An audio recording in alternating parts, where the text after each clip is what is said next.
Hi everyone. Today we're going to talk about wiring, connections, and soldering. Let's get started. In my previous YouTube restoration video regarding that long-range radio receiver, you'll recall an IF transformer that had a wire that was corroded off of the terminal. The wire itself was actually green. And this really isn't all that uncommon in point-to-point wiring. What ends up happening is a factory worker will end up rubbing their brow and touching the wire, or just some sweat will drip on a piece of wire and it'll cause it to corrode.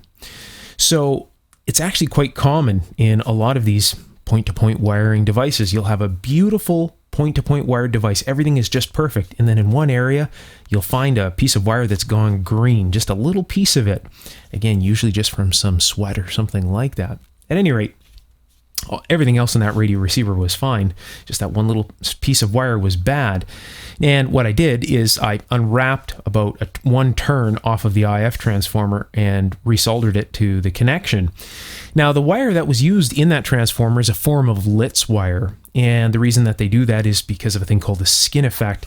At any rate, it is a multi-stranded wire, and all the strands themselves are insulated from each other. So it's not just one wire that's wrapped around there. There's actually a whole bunch of them together that are insulated from each other, that are twisted together and then wrapped around. And I'll give you an example of this here. So this here is Litz wire. All right, I'll just zoom in on this. So there are 240 strands of wire in this, and they're all insulated from each other. All right. So there's a lot of wire in here. So I cut a small piece of this off. I have this wire here.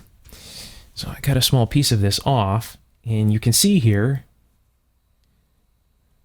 they use a nylon and they wrap it together here. But if I do this, you can see it kind of come apart. And even at this, it's kind of hard to even see because there's just so many. They're as fine as hair, if not even finer than hair, these little wires. You can see that, how many there are there. There are a lot of wires in there. So when you go about trying to resolder something like this, you have to be very, very careful, because if you only solder a few of the wires and all the other ones are left open, and say this is wrapped around a core like it is in that IF transformer, right? You have multiple winds of this. If you only solder a few of these and there's a whole bunch of them left open, you're going to get some pretty bizarre results with that IF transformer. It's very important to make sure that all of the wires have taken solder so that it's one solid connection on the end. Now, many people seem to think when they see wires like this that there is no insulation on them. They're just, they are conducting all the way through, just like a standard piece of wire, copper wire twisted together. Every single one of these little wires is insulated from each other, so it's very, very important to make sure when you solder the end that they're all connected. Now, there's a trick to this, okay? And this same trick applied to that IF transformer, which I didn't show on camera because, the video was it an hour and a half long or something like that? It was getting pretty long, so... At any rate, so what you do is you cut the end flush here. So I'll grab a pair of clippers here and I'll just cut this off to give you an example. Okay, so just say the end wasn't very clean, and let's see which end looks better here. So, okay, so you cut the end flush like that. Okay, so you make sure it's a nice clean end. Usually there's a nylon wrap around it, which you see. There's a little bit of a nylon wrap, and that nylon wrap will just basically melt with the soldering iron. So what you need to do is you need to put a little bit of flux, RA flux on it, and then you touch the end with a soldering iron that has a little bit of solder on the end so that it makes connection to all the ends, and that heats the copper, and it actually causes the insulation to melt back, and it allows you to apply solder. So we'll see if I can demonstrate that here. I have my iron that's warmed up. And I'm dealing with some pretty small stuff here, so I'm going to try and do all of this on camera. And I'll grab some RA flux. Okay, so I'll put just a little dab of RA flux on the end, and that'll just help things out. Get some of it on the mat here too, which isn't too big of a deal. I can dip some more of it in there. Okay, so now what you want to do is take your soldering iron, add just a little bit of solder to it. It doesn't matter if it's at this point, if it's dirty or not. You want to get your tip as clean as possible, but if it's the solder looks like it's a little bit discolored, what you do is you just touch the end touch the end like this. See how that just took the solder? Just like that. All right, so I'll just show this to you here. See how that took solder? Every single one of those little wires is soldered right now. So you have to come in like this. You don't come in touching the actual soldering iron to the wire itself on the side. You come in right directly to the end, and it just wicks it up, and it melts all of that insulation back. Now, every single one of those little wires is soldered. And that'll allow you to make a proper connection so that you don't get really odd results. So here's the thing, if you have a spectrum analyzer like a 3585 and you fix an IF transformer and you have just a wonky looking pattern and you've reconnected some wiring in there, that will be the thing that you're troubleshooting. You're going to want to be going back in there and you're going to go, okay, did I make the connection to all of the wires in there? Because at the other end, they'll all be connected, but at this end, you'll have a whole bunch of open ends, right? And then you'll have only a few connected, so you have to make sure that every single one of these is connected. So this isn't done yet. I dip this in some more RA flux and go at it again and add more solder. I'd solder it up to about here. And then at that point, I would reinstall this into the terminal if this was in an IF transformer. Now this, this has got 240 strands in it. I believe this stuff in the IF transformer was about 6 strands or something like that. They had about 6, maybe 7 strands of wire in there, so not many. But it was very, very small, much, much smaller than this. So I held that with a pair of tweezers and very carefully did that. And of course, it wicked it right up and away you go. So there you go. That's how you solder the ends of Litz wire. And of course, if you're working on an IF transformer, that's how you fix a broken wire inside of an IF transformer. Just that easy. So there's a trick for you.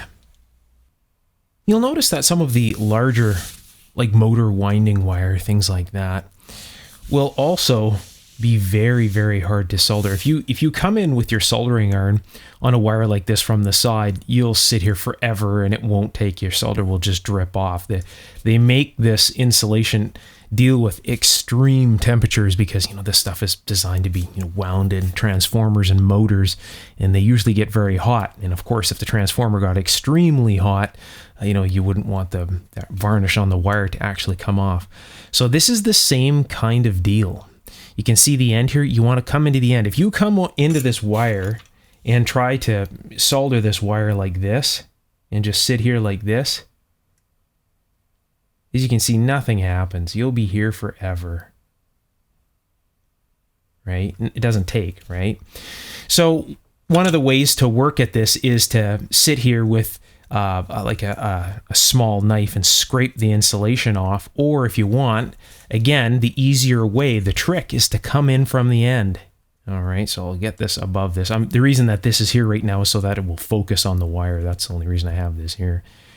So this is standing up about about 3/4 of an inch, something like that, I guess, from the other roller. So now what I'll do is I'll put a little bit of RA flux on this. Again, that just helps out, right? Just makes life a little bit easier. Okay, a little drip there. And again, I'm going to come in from the end because the end is bare copper, right? Because I've cut this off, right? So it's cut straight and it's bare. So that'll conduct heat into this quite a bit better, okay? And you just add a lot of solder. You actually want a ball to sit on it for a little bit, okay? And then as it does this, what you want to do is work your way up the wire with it. You can see the insulation burning off right here. See that? See it burning off? Right? And then at that point, you can clean the wire and you can clean the burning insulation off, right? So that, and just clean that off. And there you have it. And that's the way you do these wires as well. So you're probably thinking, for so many years I've been scraping these things and, I've been sanding them and everything. There's your trick. Just come in and touch the bare end of copper and then feed it in like this. It works wonders. So you're working in a chassis and you have a piece of really stubborn wire like this red stuff. This red stuff is really stubborn. So good for carrying a moderate amount of current, this stuff. So very stiff wiring, and say you need to make a connection to another piece of wiring. So what I'll do is I'll cut this in the middle, okay? And say we need to connect these. Now you'll know that these things, if they're in a chassis and they're stubborn like this, it's very hard to keep these together to make a connection, right? So what I'll do here is I'll just, I'll quickly take some insulation off these here so we can take a look at this. Take some off there. And let's take some off here. Okay. So, all right. So we have two pieces of wire like this. I'll zoom in onto this. Okay. And we need to make a connection between the two of them, but you'll know that if they're in a chassis and say they're up against the chassis, usually they're pretty hard to make them stay together so that you can connect them with solder, right? Now, another trick of this is if you want to put heat shrink tubing on a wire like this, the thicker the wire diameter, the nicer it carries heat all the way up the wire to pre-melt your heat shrink tubing if you have it sitting over here. So if you want to put some heat shrink tubing on this, slide a piece of heat shrink tubing on and put it way down the wire while you're doing this, because if you don't, you'll solder this together and then you'll find that the heat shrink tubing has come together, you know, at one end. It's usually what it does. So for those of you that have experienced this, you'll know exactly what I'm talking about. So you always want to move it way down. I'm trying to see if I have a piece here. All right, yes I do. Okay, so I have a piece of heat shrink tubing here, so I'll cut a piece off and I'll give you an example here. So say you were going to connect these two together. So what you would do is you'd obviously slide the heat shrink tubing on first, right? And then you would make your connection, and then once this is connected, you know, you slide it over the actual connection, right? I haven't connected this yet, so it's a bit difficult to show this. And then, of course, you'd heat shrink this. So before you do this, don't have your heat shrink tubing sitting here while you do this, because this is just going to shrink. So you want to slide this way away until you get this, you know, connected. And then once this is cooled down, then slide this over top of the connection, or your heat shrink tubing will pre-shrink on you, and that's a pain. So one of the ways to make these wires cooperate just a bit better, okay, is what you do is you can take another piece of wire just like this standard wire, this stuff that I've shown earlier. This is my preferred wire. I've used this stuff for a long time. You saw me use this in that DeForest Crosley restoration. So what you do is you just strip off a piece and then cut this back. I usually leave a little piece of wire here just to hold the rest of them together. So this is just roughly just pulled off and stripped. Now, these wires here in a wire like this, of course, aren't insulated from each other, right? This is all just bare copper. All right. So it's amazing. I find so many people ask me that question. They think that these wires here are all bare like this, and they're not, you know, so two completely different creatures right here, you know, no insulation and every wire insulated in this one, right? So something that seems to confuse many. So what you do is you take a piece of this off, right? So this is, I've cut this, and just take one piece of this off. Okay, so I'll cut a piece of this off right here with my clippers. And then if these two wires are being a real pain in the chassis, what you can do is, this is what I do first. So I'll put my finger on here. You have a nice long piece of this, okay? And you do this, a few wraps on here like so. And then what you do is you put the other one here like so, and then you take that wire in the chassis. Sometimes you have to use tweezers to do this, just to hold it together so you can solder it. Do this, put a bunch of turns of this on there. Hopefully you can see this. I'm doing this off of camera, so hopefully this is showing good on camera. So, and then to do this down here, and then this, like so.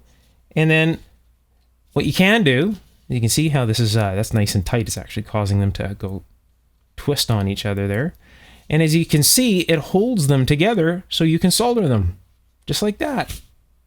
So now you can come in with your soldering iron. You can leave these on until the end if you want, and then come in and then solder these together. And you can see it holds them together for you so that they don't pop apart and do things. And that's usually what I do, is I just use a little piece of wire like so and just wrap it around. So I start small on one of the ends and then go over both of them together, and then I finish off on the other side, as you can see here. And that's what you end up with. So there's another little trick in joining some wires together in a chassis if they're being nice and stubborn. And then, of course, at that point, you can bring the heat shrink over after you've done your job. Another thing that you want to keep in mind before you pull the heat shrink over a connection is always make sure that there are no sharp ends. So a lot of the times after you've soldered the wires together like this, there'll be a sharp end. You can see how this is cut nice and sharp.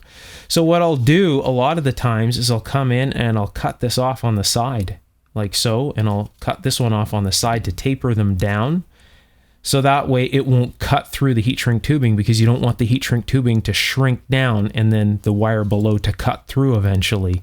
So always after you've done, feel the connection and make sure that it's not sharp before you slide the heat shrink on.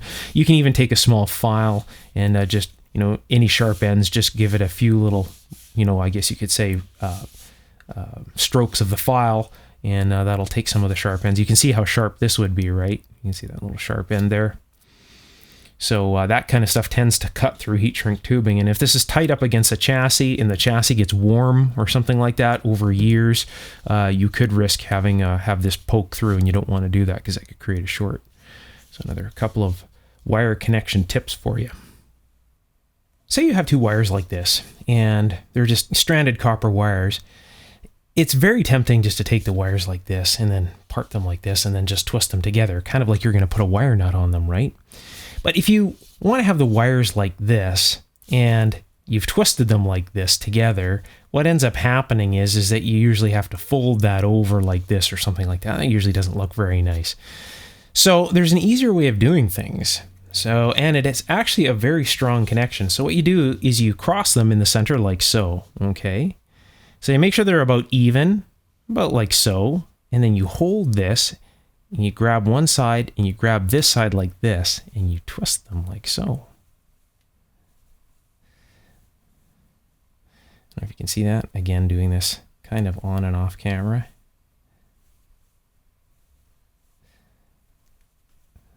See that connection there? Doesn't that look nice? Now what you do is you can solder this connection up and slide some heat shrink over it, and away you go. Again, what I do is you can see that there's sometimes a little bit of an end sticking off here. What I'll do is I'll cut that nice and flush, so that way this little end isn't sticking up, so that way that doesn't protrude through heat shrink tubing, because this is usually sharp. And either that, or if you're really tricky, you can try to wind it tighter, but sometimes that doesn't work so well. So whatever works, and then you have a nice strong connection. Now, a lot of the times, if you're working on automobiles and things like that, you'll notice that they run wires through doors. And in the door, it's been doing this as the door has been opening and closing all the time. And a lot of people are tempted to, fix the problem right in the hinge, so that when the door opens, it's doing this. Well, now you've created two areas that are going to flex. So always keep that in mind. If there's going to be an area where the wire flexes, you don't want this where it's going to flex. So this should be before it. So you'd have to actually pull some wire back, and the flexing would be here, whereas this would be, a solid connection. Once you solder this turns to a nice big solid chunk, right? And it does not want to move. So if you had this in a door hinge and the door was to open and close, you can see it would do this. So now you have two areas that are going to end up trying to break. So another thing to keep in mind, never ever make a joint like this anywhere where there needs to be flexing. This always needs to be out of the flex area. So there you go, another little wiring tip for you there. I hope you found these wiring, soldering, and connection tips helpful.